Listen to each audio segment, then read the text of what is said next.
केकरे आंगनवा में तुलसी तुलसी बड़ी हरियर हो।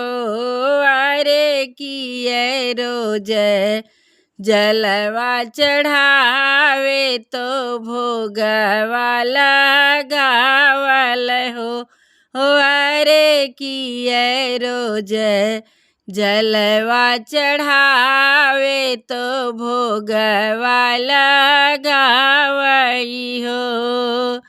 कौशल्या आंगनवा में तुलसी तुलसी गछिया हरियर हो। अरे सीता रोज जलवा चढ़ावे तो भोगवा लगावेली हो। अरे सीता रोज जलवा चढ़ावे तो भोगवा लगावेली हो। तुलसी के गछिया बड़ा पावन महाल बीचे गमकेला हो। अरे रोवेली सिया जल भरी के रामैया संग बन चल हो।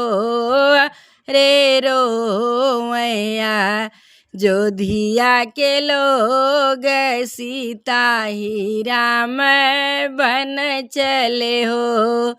रोई रोई काहे रानी तुलसी सुनाहू बहिनी सीता हो। सीता तू तो रामा संग बन जाइबू तो हम सुखी जाबाई हो सीता तू तो रामा संग बन जाइबू तो हम सुखी जाबाई हो।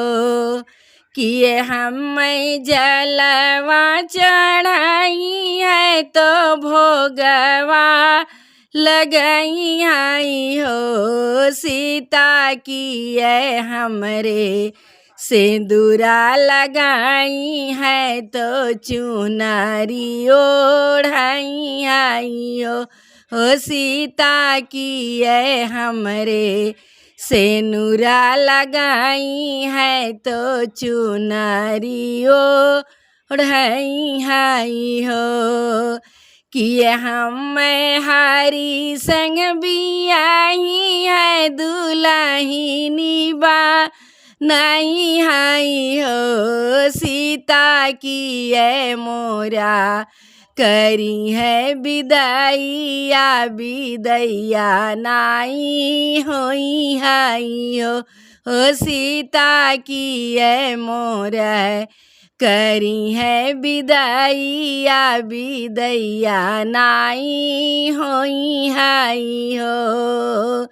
रोई रोई बोलली शीतल रानी सुनो बहिनी तुलसी न हो। तुलसी मैया कौशल्या जलवा चढ़ाई है तो भोग वाला गई आई हो। सीता ओई तोहरे तुलसी ओई तोहरे सेनुरा लगाई है तो चुनरी ओढ़ाई आई हो। तुलसी कोई तोहरे सेनुरा लगाई है तो चुनरी ओढ़ाई आई हो। तुलसी ओई तोहरा करी है बियाहवा दुल्हिनी बनाई आई हो।